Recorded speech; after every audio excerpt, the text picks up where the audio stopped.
Get around successful people and listen. Now, you can also learn from unsuccessful people. Take notes on both, negative and positive. On the negative, the notes are called what not to do. And you got to learn what not to do as well as what to do.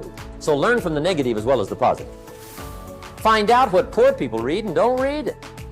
Right? That's good information. Learn from the negative. But now you can also learn from the positive. Get around successful people. Listen to what they say. Listen to how they say it. It's important. We've all got about 16 waking hours. Practice listening those 16 hours. And I say practice listening because listening isn't easy.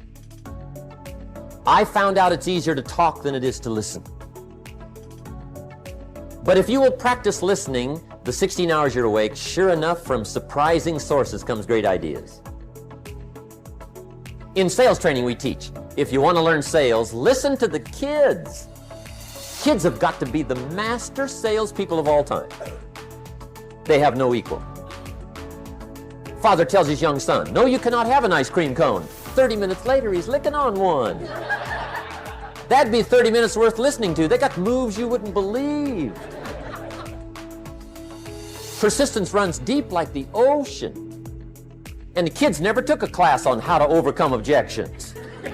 They already know how. They don't need classes. You tell kids no. That goes right on by. They give you 3 good reasons. You say no. It goes right on by. They give you 3 more. They're masters.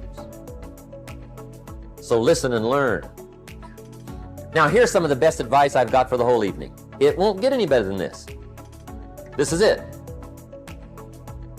Poor people ought to take rich people out to dinner and listen. That's some of the best I got. If a guy's not doing well, one of the first things he ought to do is find a guy that is doing well and offer to buy him his dinner. Spend $50, $60, $80, $100. Go for the full 9 course.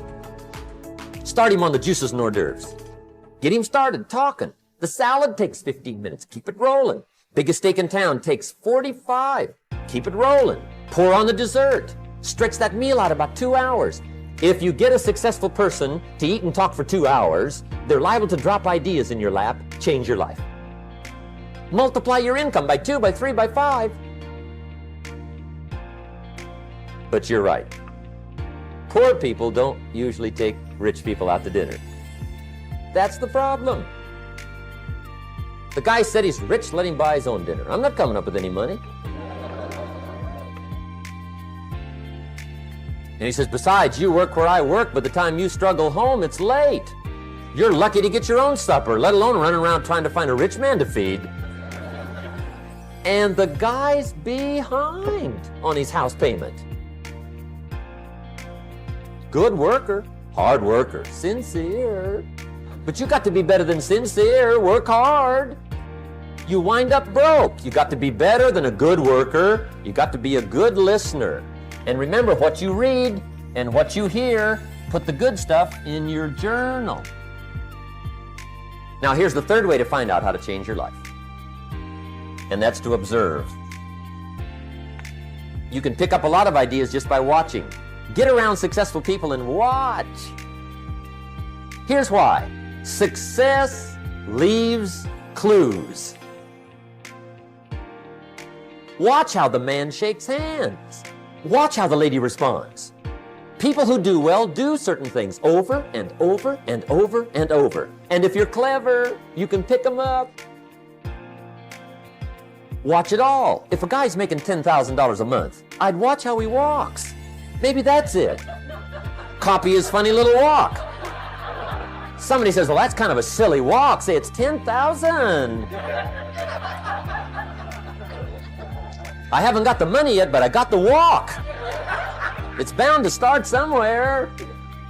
What I ask you tonight is to be unusual and be a good observer of what's going on. You can pick up ideas that can change your life starting tomorrow. Just be a more careful observer. Now remember, there's 2 ways to see.